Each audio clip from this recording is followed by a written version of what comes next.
ನಮಸ್ತೆ ಮಕ್ಕಳ, welcome back to my channel. Please like, share and subscribe my channel. ಮಕ್ಕಳ, ಇವತ್ತು ನಾವು 9ನೇ ತರಗತಿ ಕನ್ನಡದಲ್ಲಿ ರೂಪಣಾತ್ಮಕ ಮೌಲ್ಯಮಾಪನ ಅಥವಾ ಸಾಧನಾ ಪರೀಕ್ಷೆ ಅಥವಾ FA2ಗೆ ಸಂಬಂಧಪಟ್ಟಂತಹ ಮಾದರಿ ಪ್ರಶ್ನೆ ಪತ್ರಿಕೆ LBA ಆಧಾರಿತವಾಗಿ ರಚನೆಯಾಗಿರುವಂತಹ ಮಾದರಿ ಪ್ರಶ್ನೆ ಪತ್ರಿಕೆಯನ್ನು ನೋಡ್ತಾ ಹೋಗೋಣ.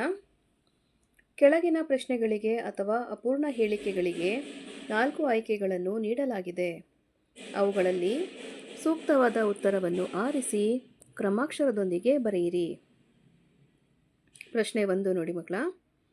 ವಿಶೇಷಣ ನಿಶೇಷ್ಯಗಳಿಂದ ಕೂಡಿ ಆಗುವ ಸಮಾಸವಿದು. ಆಯ್ಕೆಗಳನ್ನ ನೋಡಿ. ಕ್ರಿಯಾ ಸಮಾಸ, ಕರ್ಮಧಾರೆಯ ಸಮಾಸ, ತತ್ಪುರುಷ ಸಮಾಸ ಹಾಗೂ ಗಮಕ ಸಮಾಸ.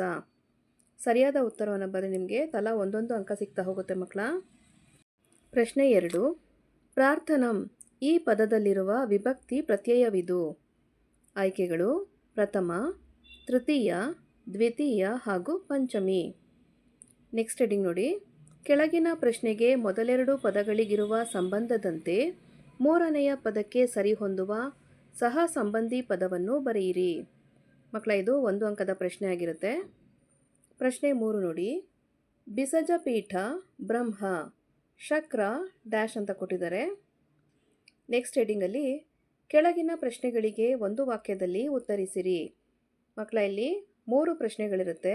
ಸರಿಯಾದ ಉತ್ತರವನ್ನು ಬರೆದ್ರೆ ತಲಾ 1 ಅಂಕ ಸಿಗ್ತಾ ಹೋಗುತ್ತೆ ಮಕ್ಕಳ. ಪ್ರಶ್ನೆ 4. ಅಮಾತ್ಯರು ಯಾವ ವಿಷಯದಲ್ಲಿ ನಿಪುಣರಾಗಿರಬೇಕು. ಪ್ರಶ್ನೆ 5. ಪರಶುರಾಮರಿಂದ ಶರವನ್ನು ಪಡೆದವರು ಯಾರು. ಪ್ರಶ್ನೆ 6. ಚೆನ್ನಭೈರಾದೇವಿಯ ರಾಯಭಾರಿಯ ಹೆಸರೇನು.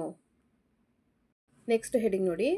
ಕೆಳಗಿನ ಪ್ರಶ್ನೆಗಳಿಗೆ 3-4 ವಾಕ್ಯಗಳಲ್ಲಿ ಉತ್ತರಿಸಿರಿ. ಮಕ್ಕಳ, ಇಲ್ಲಿ 2 ಪ್ರಶ್ನೆ ಇರುತ್ತೆ. ಸರಿಯಾದ ಉತ್ತರವನ್ನು ಬರೆದ್ರೆ ತಲಾ 2 ಅಂಕ ಸಿಗ್ತಾ ಹೋಗುತ್ತೆ. ಪ್ರಶ್ನೆ 7ರಲ್ಲಿ 1000 ಮೂರ್ಖರಿಗಿಂತ ಒಬ್ಬ ಪಂಡಿತನೇ ಲೇಸು ಏಕೆ. ಪ್ರಶ್ನೆ 8. ಬಲಿಯನ್ನು ಕೊಡುವುದರಿಂದ ಆಗುವ ಪರಿಣಾಮವೇನು. ನೆಕ್ಸ್ಟ್ ಹೆಡಿಂಗ್ ನೋಡಿ. ಕೆಳಗಿನವುಗಳಲ್ಲಿ ಒಂದು ಗಾದೆಯನ್ನು ವಿಸ್ತರಿಸಿ ಬರೆಯಿರಿ. ಮಕ್ಕಳ, ಇದು 3 ಅಂಕದ ಪ್ರಶ್ನೆ ಆಗಿರುತ್ತೆ. ಹಾಗೆ ನಿಮಗೆ ಗಾದೆಗಳಲ್ಲಿ ಆಯ್ಕೆನೂ ಸಹ ಮಾಡುವಂಥ ಅವಕಾಶ ಇರುತ್ತೆ. ಪ್ರಶ್ನೆ 9ರಲ್ಲಿ ಕಟ್ಟುವುದು ಕಠಿಣ, ಕೆಡಿಸುವುದು ಸುಲಭ ಅಥವಾ ಮಾತೇ ಮುತ್ತು ಮಾತೇ ಮೃತ್ಯು. ಮಕ್ಕಳ, ಈ ಗಾದೆ ಮಾತುಗಳು ನಿಮಗೆ ಬೇಕು ಅಂತಾರೆ ನನ್ನ ಚಾನಲ್ನಲ್ಲಿ ಪ್ಲೇಲಿಸ್ಟ್ ಇದೆ ಗಾದೆ ಮಾತುಗಳು ಅಂಥೇಳಿ. ಅದನ್ನು ರೆಫರ್ ಮಾಡಿದ್ರೆ 2ಕ್ಕೂ ಸಹ ನಿಮಗೆ ಉತ್ತರವನ್ನು ಕಂಡುಕೋಬೋದು ಮಕ್ಕಳ. ನೆಕ್ಸ್ಟ್ ಹೆಡಿಂಗಲ್ಲಿ ಕೆಳಗಿನ ವಾಕ್ಯ ಅಥವಾ ಹೇಳಿಕೆಗಳಿಗೆ ಸಂದರ್ಭ ಸಹಿತ ಸ್ವಾರಸ್ಯವನ್ನು ಬರೆಯಿರಿ. ಮಕ್ಕಳ, ಇದು 3 ಅಂಕದ ಪ್ರಶ್ನೆ ಆಗಿರುತ್ತೆ. ಒಂದೇ ಪ್ರಶ್ನೆ ಇರುತ್ತೆ ನಿಮಗೆ. ಪ್ರಶ್ನೆ 10ರಲ್ಲಿ ಚತುರ್ದಶ ಭುವನ ತಲ್ಲಣಿಸಿತು. ಇದು ಯಾವ ಪಾಠದಿಂದ ಆಯ್ಕೆ ಮಾಡಲಾಗಿದೆ ಮತ್ತು ಹಾಗೆ ಸಂದರ್ಭ ಸ್ವಾರಸ್ಯ ಎಲ್ಲವನ್ನು ಬರೆದ್ರೆ ನಿಮಗೆ ಕಂಪ್ಲೀಟಾಗಿ 3 ಅಂಕ ಸಿಗುತ್ತೆ ಮಕ್ಕಳ. ನೆಕ್ಸ್ಟ್ ಹೆಡಿಂಗಲ್ಲಿ ಕೆಳಗಿನ ಪ್ರಶ್ನೆಗಳಿಗೆ 8-10 ವಾಕ್ಯಗಳಲ್ಲಿ ಉತ್ತರಿಸಿರಿ. ಮಕ್ಕಳ, ಇಲ್ಲೂ ಸಹ ನಿಮಗೆ ಒಂದೇ ಪ್ರಶ್ನೆ ಇರುತ್ತೆ. 4 ಅಂಕದ ಪ್ರಶ್ನೆ ಆಗಿರುತ್ತೆ. ಪ್ರಶ್ನೆ 11. ರಾಧಾಕೃಷ್ಣನ್ ಅವರು ಅಧ್ಯಾಪಕರಾಗಿ ಸಲ್ಲಿಸಿದ ಸೇವೆಯನ್ನು ಕುರಿತು ವಿವರಿಸಿರಿ. ಇಲ್ಲಿ ನಿಮಗೆ ಪ್ರಶ್ನೆಯ ಆಯ್ಕೆ ಸಹಿತ ಇದೆ ಮಕ್ಕಳ. ರಾಧಾಕೃಷ್ಣನ್ ಅವರಿಗೆ ಮೈಸೂರಿನಲ್ಲಿ ನಡೆದ ಬೀಳ್ಕೊಡುಗೆಯ ವಿಶೇಷತೆಯನ್ನು ಕುರಿತು ಬರೆಯಿರಿ. 2 ಒಂದೇ ಅಧ್ಯಾಯದ ಪ್ರಶ್ನೆ ಆಗಿರುತ್ತೆ.